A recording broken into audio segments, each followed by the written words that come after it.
A Parábola do Semeador e o Mau Evangelismo, por John MacArthur. Um dos mitos dominantes no evangelicalismo é que o crescimento do cristianismo depende de sua popularidade. A ideia de que mais pessoas se arrependeriam se o pregador fosse mais legal ou engraçado, invariavelmente faz com que a igreja sofra por meio de um desfile ridículo de tipos empreendedores que agem como se seu charme pessoal pudesse atrair pessoas a Cristo. Mas você não pode fabricar convertidos mudando a mensagem ou estilizando o mensageiro. Esse erro leva à noção prejudicial de que a conduta e o discurso de um pastor devem ser moldados pela cultura na qual ele ministra.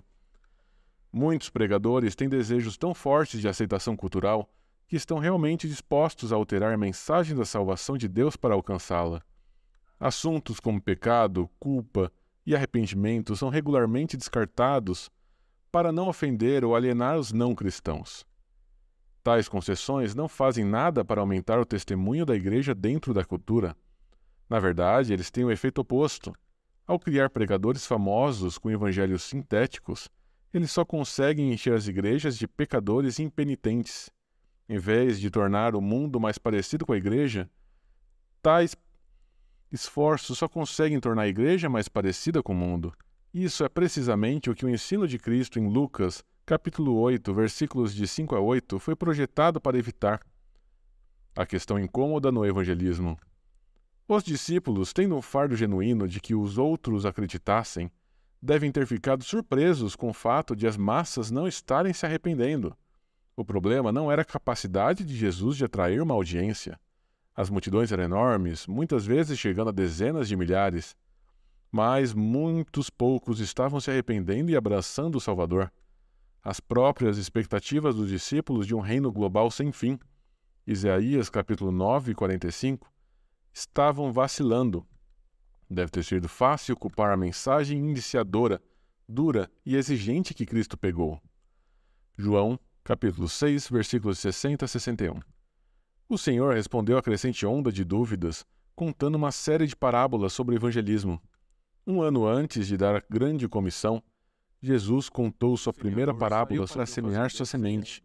E ao semear, uma parte caiu à beira do caminho, foi pisada e as aves do céu a comeram. Outra semente caiu em terreno pedregoso e, assim que cresceu, secou, porque não tinha umidade. Outra semente caiu entre os espinhos, e os espinhos cresceram com ela e a sufocaram. Outras sementes caíram em boa terra, cresceram e produziram uma colheita 100 vezes maior. Lucas capítulo 8, versículos de 5 a 8. Esta ilustração agrícola é uma explicação paradigmática de como deve ser o evangelismo. Ele é projetado para responder à questão evangelística fundamental. Por que algumas pessoas se arrependem e creem no evangelho, enquanto outras o rejeitam? O semeador invariável. Lucas, capítulo 8, versículos de 5 a 8, é comumente conhecido como a parábola do semeador. Mas esse título popular é indicativo da confusão generalizada que vemos hoje em relação à sua interpretação e aplicação. A parábola não é sobre o semeador. O que é surpreendente sobre o agricultor da história é quão pouco controle ele realmente tem no cultivo das plantações. Não há adjetivos usados para descrever seu estilo ou habilidade. Em uma parábola subsequente, Marcos capítulo 4, de 26 a 29, Jesus afirma que aquele que semeia a semente, na verdade, ignora como a semente se transforma em uma planta madura. Depois de semear a semente, o agricultor deita-se à noite e levanta-se de dia, e a semente brota e cresce. Ele mesmo não sabe como. Marcos capítulo 4, versículo 27. Essa ignorância não é exclusiva do semeador nas parábolas de Cristo, mas é verdadeira para todo aquele que semeia. O crescimento da semente é um mistério que nem o agricultor mais avançado consegue explicar. E essa realidade é a chave para entender a primeira parábola do Senhor. Jesus explicou que a semente é o evangelho ou a palavra do reino. O agricultor é o evangelista e a terra representa o coração do ouvinte. Mateus capítulo 13, versículo 19. O evangelista espalha a semente, isto é, explica o evangelho às pessoas, e algumas dessas pessoas creem e recebem a vida. Como isso acontece é um mistério divino para o evangelista. Uma coisa é clara, no entanto, Embora ele seja um meio humano, em última análise, não depende dele. O poder do Evangelho está na operação do Espírito, não no estilo do semeador. Romanos, capítulo 1, versículo 16. 1 Tessalonicenses, capítulo 1, versículo 5. 1 Pedro, capítulo 1, versículo 23. É o Espírito de Deus que ressuscita as almas da morte para a vida, não os métodos ou técnicas do mensageiro. O apóstolo Paulo entendeu esse princípio quando ele trouxe o Evangelho para Corinto. Ele plantou a igreja e a deixou sob cuidados de Apolo. Mais tarde, ele descreveu a experiência da seguinte maneira: Eu plantei e Apolo regou, mas quem deu o crescimento foi Deus. 1 Coríntios, capítulo 3, versículo 6. Deus foi quem realmente atraiu os pecadores para si, mudou seus corações e os santificou. Paulo e Apolo eram fiéis, mas certamente não eram a explicação para a vida e crescimentos sobrenaturais. Essa verdade levou Paulo a dizer: Portanto, nem o que planta, nem o que rega são alguma coisa, mas Deus que dá o crescimento. 1 Coríntios, capítulo 3, versículo 7.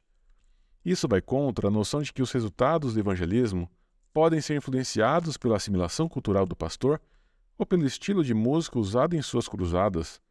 O pregador que pensa que jeans de grife tornará sua mensagem mais palatável é semelhante a um fazendeiro que investe em um saco de sementes de grife para que o solo seja mais receptivo às suas sementes. Jesus intencionalmente destaca a falta de influência do agricultor sobre o crescimento da semente. A parábola inteira afirma que, no que diz respeito ao evangelismo, simplesmente não importa o que o evangelista veste ou como ele penteia o cabelo. Tais externos não são o que faz a semente crescer. Qualquer um que argumente que um pregador que imita um determinado segmento da cultura é mais capaz de alcançar essa cultura falhou completamente em entender o ponto de Jesus na parábola. Tudo o que o fazendeiro pode fazer é semear, e tudo o que o evangelista pode fazer é proclamar. Como pregador, se eu pensasse que a salvação de alguém dependia de minha capacidade de persuasão ou relevância, nunca conseguiria dormir. Mas, em vez disso, sei que o Senhor conhece os que são seus. Segundo Timóteo, capítulo 2, versículo 19. Não é coincidência que o Novo Testamento nunca chama evangelistas para assumir a responsabilidade pela salvação de outra pessoa. Em vez disso, tendo proclamado a mensagem fielmente, somos chamados a descansar na soberania de Deus. Muito parecido com o fazendeiro em Marcos, capítulo 4, versículo 27, que dorme a noite toda depois de um dia espalhando sementes. A descrição de Cristo, do fazendeiro, fornece um modelo bíblico para o evangelismo. O evangelista deve plantar a semente do evangelho, sem a qual ninguém pode ser salvo. Romanos, capítulo 10, versículos de 14 a 17. Então ele deve confiar em Deus com os resultados, já que somente o Espírito pode dar vida. João, capítulo 3, versículos de 5 a 8. A semente invariável.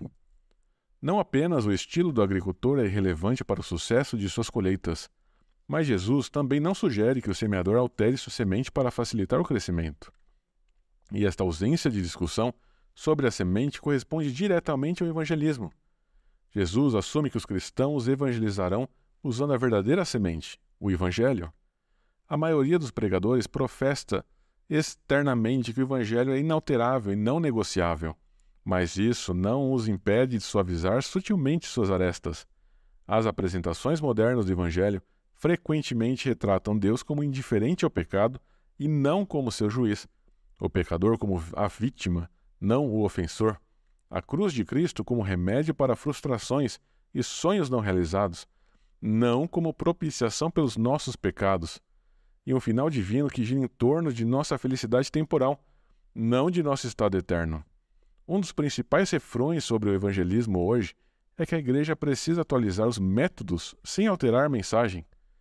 Mas, se não estamos pregando fielmente a verdade sobre a pecaminosidade do homem, a graça e a misericórdia de Deus, a necessidade do pecador por arrependimento e fé e a obra completa de Cristo, não estamos protegendo e preservando a mensagem do Evangelho.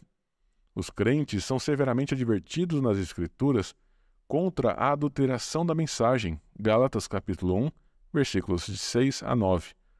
2 João capítulo 9, versículo 11. Se um evangelista frustrado vê quão difícil é sua tarefa, ou quão fechada sua cultura parece ser para o evangelho, o problema não está no mensageiro fiel ou no verdadeiro evangelho. Em vez disso, está na natureza do solo em que a verdadeira semente cai. Assim, o semeador e a semente são constantes na parábola de Cristo. A única variável é o solo, a receptividade do ouvinte. E nos próximos dias veremos mais de perto as características de cada tipo de solo que encontraremos em nosso campo missionário.